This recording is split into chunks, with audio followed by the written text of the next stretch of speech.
What's up, YouTube? Back at it again with the White Vans. Today I am doing the vinyl record review of Xxxtentacion's Question Mark album, Deluxe Anniversary Edition. I literally just peeled the plastic off and realized I wasn't recording.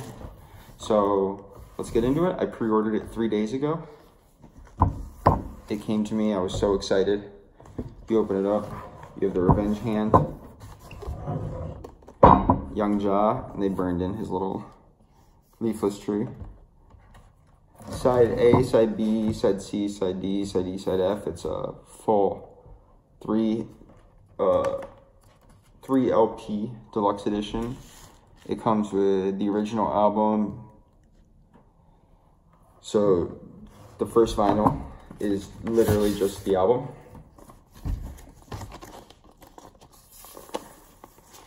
Oh, and that's beautiful.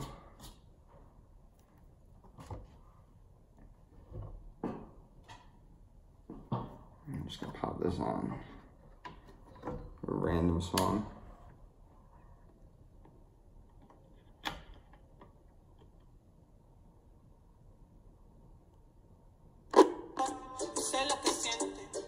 I don't even speak Spanish, LOL. I own some of the royalty rights to this song, fun fact. Now, so this album that I just put on is all of the Question Mark album. It's the re-release. The second album, you got I Ain't No Rocket Scientist, and then Young Toddler Jaw, is the instrumentals for this album. So I'm the worst rapper on SoundCloud, and if this video gets 100,000 plays, I'll play the whole album. I mean, I'll do a little YouTube concert with my whole album. And you'll get to hear some fire. Now, the third EP, LP, that's where all the bonus content kind of comes in. So you have Nocturne, which is a tribute to X by the person who did a lot of the music and on the Kingdom Hearts video games.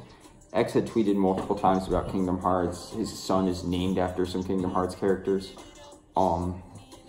It's like just fast-paced battle music, and for some reason he got lit to it as a kid. Apparently, I can imagine, like, as a kid running around and like forgetting that your game was on and just like playing the music over and over again in the title screen or on the pause screen, and you just like eventually just being like, I fuck with this music, like this is hard. Excuse my French. Now, what else we got? So in this picture, it said there is no end. And that's how a lot of X fans feel. Like, X might be gone, but his music is definitely forever. Looks like right here,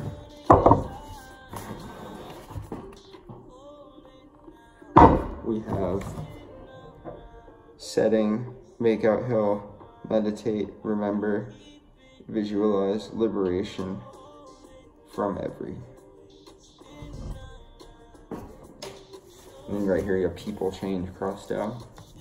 Ooh. Looks like you have some skins. Cover, patience, lost weight, mind, life, positivity, positivity. So I'm gonna pull out the little book. I remember when the Question Mark album came out, I had looked on the Billboard on Spotify just to see what the new songs were, and I noticed that an X album had come out, because the first 15 songs were X songs. It was like Look at Me, maybe a few other songs prior to I want to say Look at Me, maybe What an Xxxtentacion, and Revenge. Oh, and like half of 17, and every single song on this album were in the top 50. And so I was just lit because I didn't have high hopes for 17, and someone introduced it to me and I thought it would suck, and it was pretty good. I didn't love it nearly as much as I do now. But this album came out and I just remember blasting it on the way home from work and being like, wow, every song is good. this is a really good album, and showing it to my girlfriend, and we both loved it. We loved this song. Change was just so good. I didn't know for a year that this is PNB Rock's voice on it, because they don't mention that. But that's definitely PNB Rock.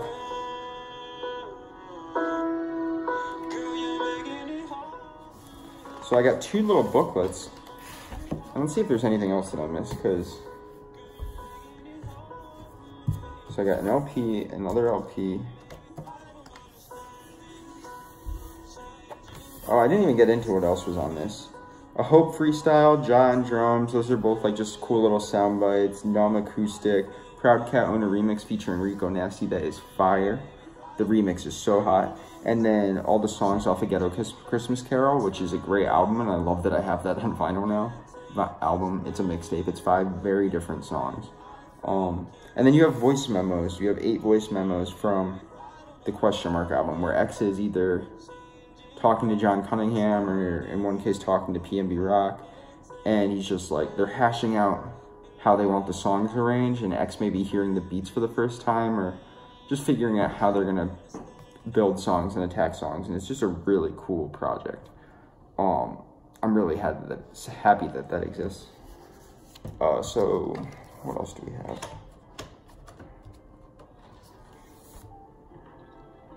It's a beautiful book. It doesn't fit in my vinyl collection, so that's kind of makes me sassy, but I'll figure something out.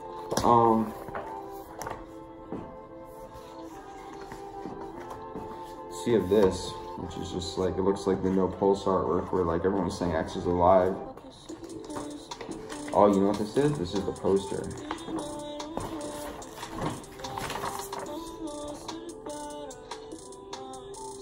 So I have this piece, which is just not a very attractive photo, but it exists. And then up here on the back, I don't know if I'll put either of these up, but it says, I love you more than I love myself. Jossie, Dwayne, Ricardo, Onfrey. Jossie, Dwayne, Ricardo, Onfrey. Butchered his name. Sorry, John. January 23rd, 98 to June 18th, 2018. This is something I don't think I'll ever see myself on hanging that. Either one of those.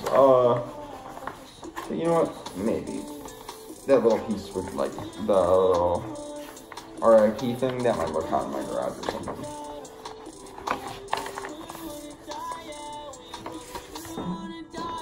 So then we have the booklet, Baby Jaw. Baby Jaw, you're not prepared for that. So I'll read this. Break yourself apart, X. Lost in my mind forever is crossed out. Can't seem to find someone's shoulder who will rely on when it's over. I took a chance with you, it made me colder. I'm better on my own. So when I'm weak, who do I call? My God, it hurts. I can't be calm. What do I do? Where do I run? I'm tired of hate. I'm tired of love. I dug my nails into my arms. She turned it all. My scars, what is it worth? Love it. I gave my piece of me. She put my heart beneath her. She turned and left. Then I questioned what's my worth. Got another little job away. Am I supposed to pretend to be heartless? Hate.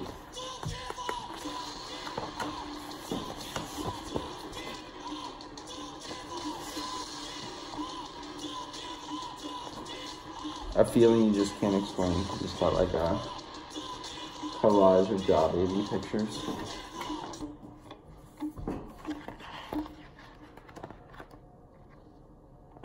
Well, there's one of, like, these are all like teenager pictures actually. You got Ja with Cleo right here. That looks like Ja, like, he looks like he has face tattoos. So I don't think that's Corey. I think he'd be a little bit too old for that at that point.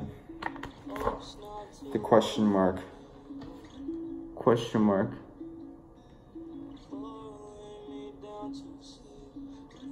An's eye? I don't even know what that says.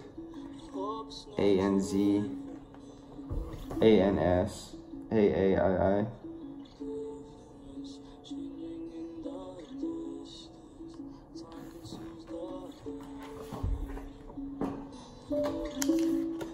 It's just such a beautiful album, this question mark album.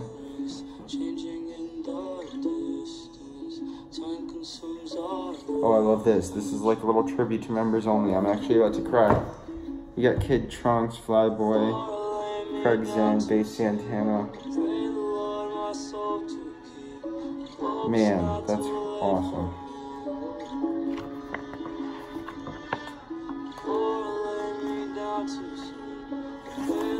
Damn, I'm gonna cry. That is so sick. On top of the hate world. Got people change crossed out. The font is similar. I wanted to say that it said hate earlier.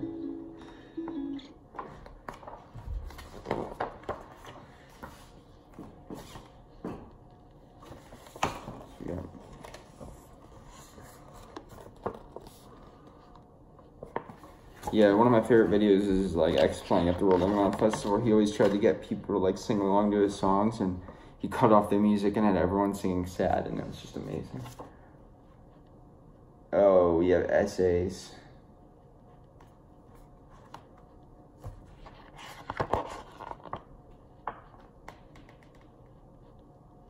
And then you have all the credits.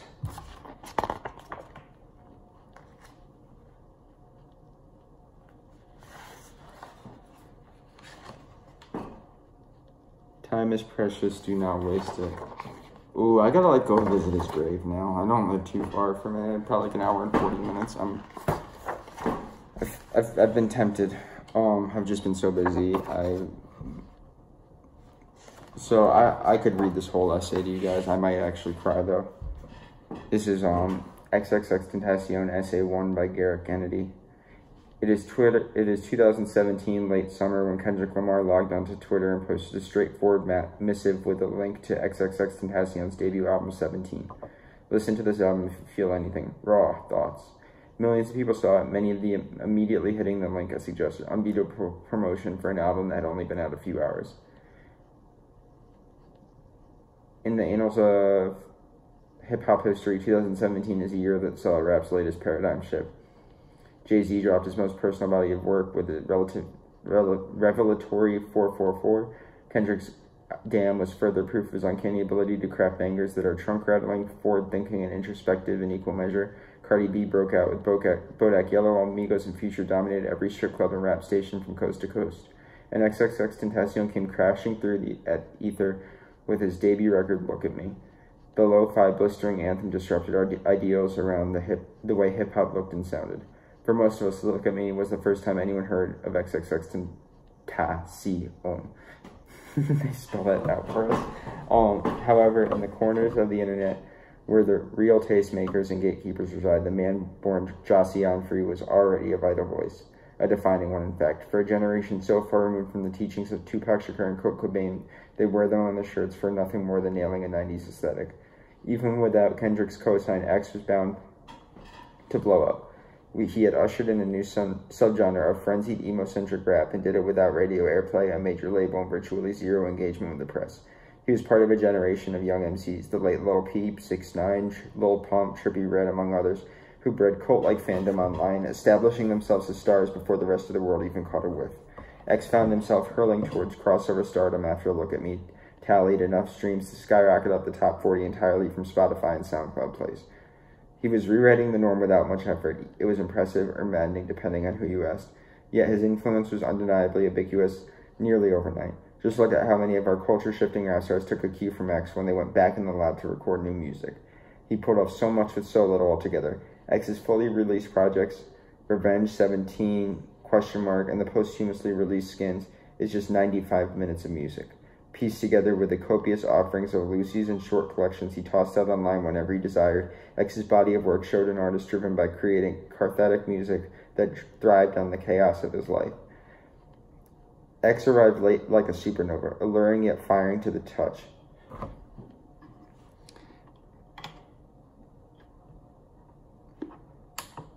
its bright splendor, brief one, extinguishing in orbit as quickly as it launched. So I'm just gonna put that drone in there. Well, actually, we don't want to just put it in there. There's totally a sleeve for it.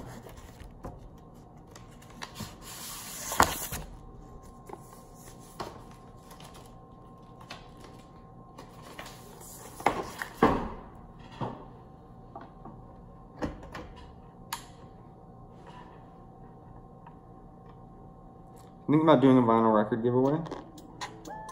So after like a month, everyone who comments on this video, just anything, you can comment X, RIP Ja, back at it again, whatever you want. I'll randomly select a winner of a vinyl. I'll send you a vinyl in the mail. I'm not going to tell you what vinyl is, but it's a Little Uzi Vert vinyl. That's all you guys know. One of his mixtapes. Love is Rage. Either Love is Rage or, what's the other one? It's not the Perfect Love Tape. I think it's the Perfect Love Tape. I'll send you a copy of the Perfect Love Tape, still in the plastic. So yeah, just comment below. And if I have 5 comments, we only have 5 people to pick from. Ooh. Yo, I just want to start spitting. I won't. Another time, another place. Get me a million plays and I'll start spitting.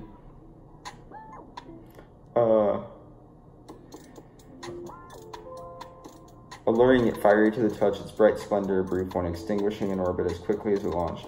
Scrawny with a barrage of tattoos, a mess of dreads, evenly split between black and blonde or blue, cobalt blue, cafe au latte, skin from a Jamaican, Syrian, Italian heritage, and dark irises that witness more pain than joy. X's dark image and outlaw attitude married so seamlessly with the bleak vision he breathed in his music, it was impossible to discern where Xxxtentacion ended and Jasa began. Underneath it all, he was a troubled young man that made no qualms about having a past fraught with hardship. He spoke of neglect and abuse and violence with earnest conviction, regardless of which side of the abuse he stood on. Beyond the sparkling electronic trap of Moonlight is a sharp winning about his weapon of choice when X sees "Don't test me" over distorted bait lines, like he does on the thundering floor 555. His voice breaks into a snarling menace that would be jarring if the record didn't play like a woozy stomper. It was a trick he often played on the listener, burying his fury or wrapping his sadness into a groove that moved you.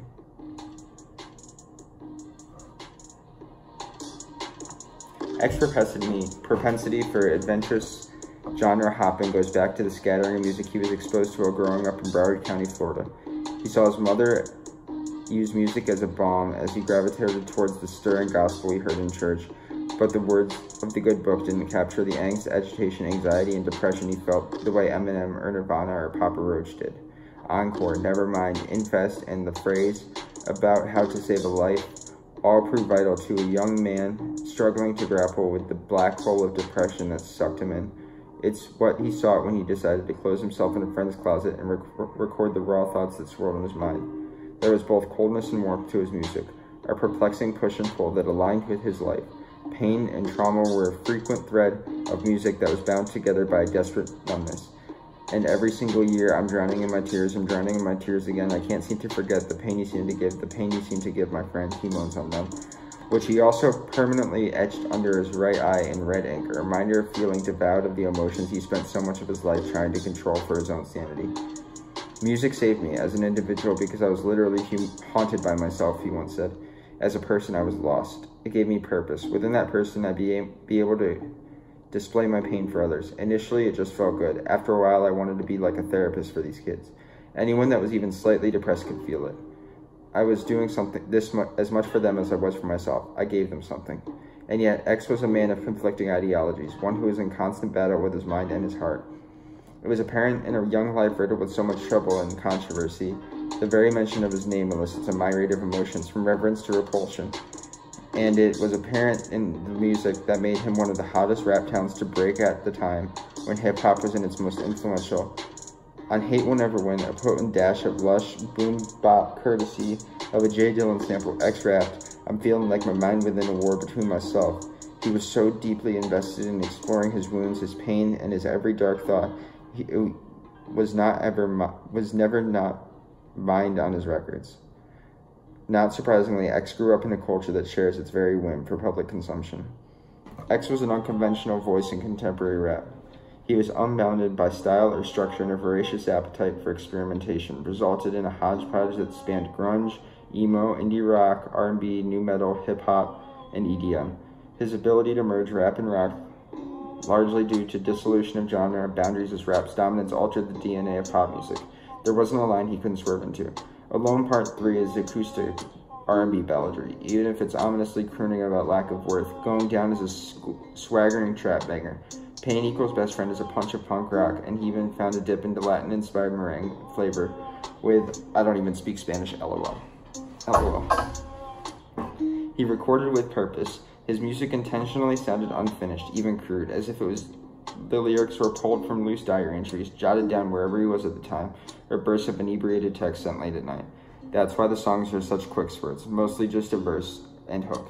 He wrote for an audience that communicated primarily through fractured text chains and emojis. Even his song titles read like one-liners copied from the Notes app on his phone.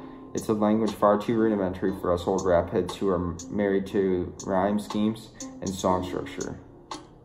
But X was never speaking to anyone except for kids his age. He made music about depression, heartbreak, and suicide with brutally stark transparency. X quite literally bled in his music. Just take a listen to Sad. Here was a heartbreaking meditation on suicide, wrapped inside a jubilant bounce that has moved clubs, gyms, and stadiums all around the globe. The hook is startling and infectious. Who am I? Someone that's afraid to let go. You decide if you're ever gonna let me know. Suicide if you ever try to let go. I'm sad and low, yeah. I'm sad and low, yeah. It's understandable how X became a superstar. He was beguiling, provocative, and enigmatic. Tender R&B serenading came as convincingly as violent, menacing bile. He could also deliver straight-ahead bars. Put Infinity 888 up against any rap record that came out that year and see which one moves you more. In X's world, there wasn't space for aspirational posturing or examining societal ills alone. He was a young man grappling with mental illness and the sinister impulses in his head, the trauma of his past, and the violence that connected both. This was music born out of the darkest depths of mind that understood the transformative shock of the pain we bore witness to and inflicted upon ourselves. I wanted to be that person that put out real raw emotions and pretty much cried on my music like I was crying while serving time in jail before making his sensational debut. Wait, I skipped the whole line. Real raw emotions and pretty much cried on my music like I was crying out of my music and asking for help from my music, he said, while serving time in jail before making a sensational debut. And it gave me something to feed on, and so on, and so forth, and so it was the music itself that made me or made my cold front days. But what are we to make of those who have inflicted onto others and created art that speaks to the soul, or in the case of artists like X, explode onto the mainstream radars and become chart-topping pop successes? Can we truly separate the art from the artist? It's a question that feels as old as time, but one that we're only now vigorously interrogating in the era of Me Too. The answer, as we know, is a complicated and personal one. There are those who can revere an artist while denouncing the evil misdeeds or salacious transgressions. Others cannot, and some just see the music for their personal enjoyment while ignoring the rest. This is what makes it so difficult to examine X. So much of his identity as an artist in person was wrapped inside the trouble he courted, and appraising his short career is an impossible task to do without wrestling with the violent crimes he stood accused of. X was a tour de force, yes, but some of the adoration that befits him is intrinsically linked to the allegations of violence and controversy that hung over his head. He relished in our view of him as an ill-tempered villain. His belligerent dispatches on social media garnered just as much, if not more, attention than his music. How can one distance the morbid ethos in his music with the violent actions he may or may not have engaged in real life, especially given how often he appeared to be trying to find redemption in his music? It was fitting, then, that the last album he crafted while he was alive ended with an examination of duality that's plagued him. There are traces of war between light and dark throughout the entirety of X's work. Fighting through the dark to get to the brightness of the light is the connective tissue of everything X released into the world. Over a hollow beat, he ruminates on the voices in his head, but what really makes schizophrenia a devastating listen is its chant of a chorus. Don't give up, repeated 10 times. It's one of the headier records in his repertoire that extols the paranoia that often haunted his mind. And then X follows it up with Before I Close My Eyes. A gorgeous hymn pulls from an 18th century English children's bedtime prayers, one you've undoubtedly heard countless times. Now I lay me down to sleep, I pray the Lord to soul my keep. If I should die before I wake, pray the Lord to soul my take. Here he offers his own flip of the same lines as desperate plea for salvation. Before I lay me down to sleep, I pray the Lord my soul to keep. I hope it's not too late for me. X sounds strangely ethereal on Before I Close My Eyes.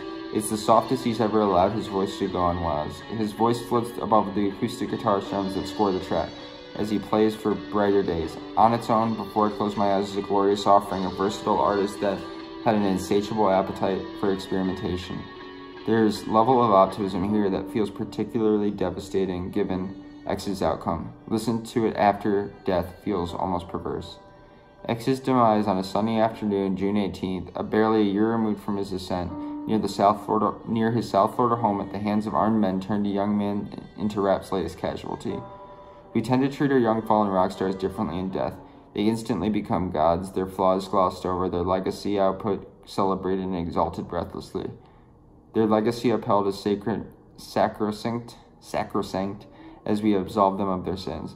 X's lightning-fast descent, troubled past, self-agonization solidified as the aftermath of his slaying autoplayed on loop online.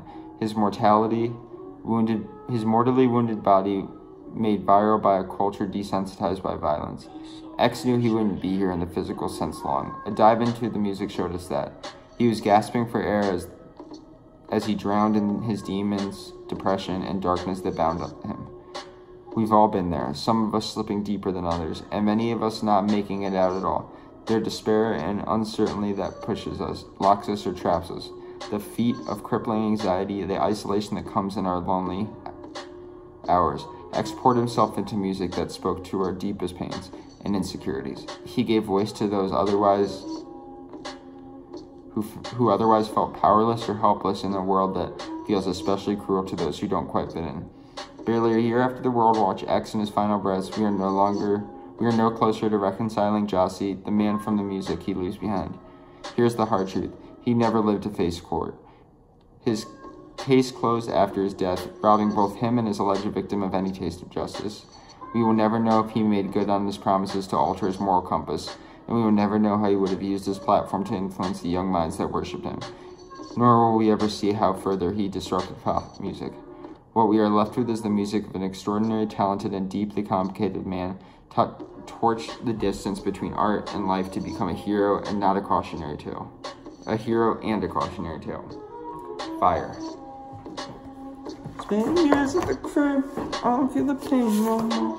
I don't feel the pain no more. Yo. Hey.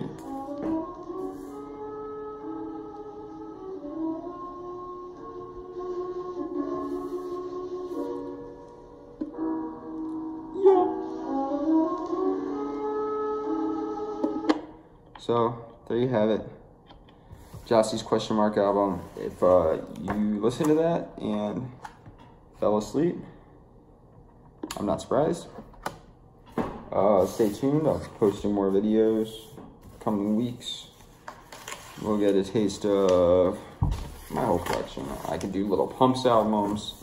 I can do Little Uzi Vert's discography. We can do Post Malone, Kendrick. We already did Playboy Cardi. We did all of X's stuff. I could do 21 Savage's whole discography. I could do Little Boat, the mixtape. My lineup is deep. If you want to see a vinyl record review, just post below. I have Travis Scott's discography, and I might do a video one day where I just go through my whole discography, like, or my whole discography, the whole, my whole collection, and you guys can say which videos you want to see the most. Because I have something like 50 albums just like up there. Alright guys, thanks for watching my special record unboxing / review.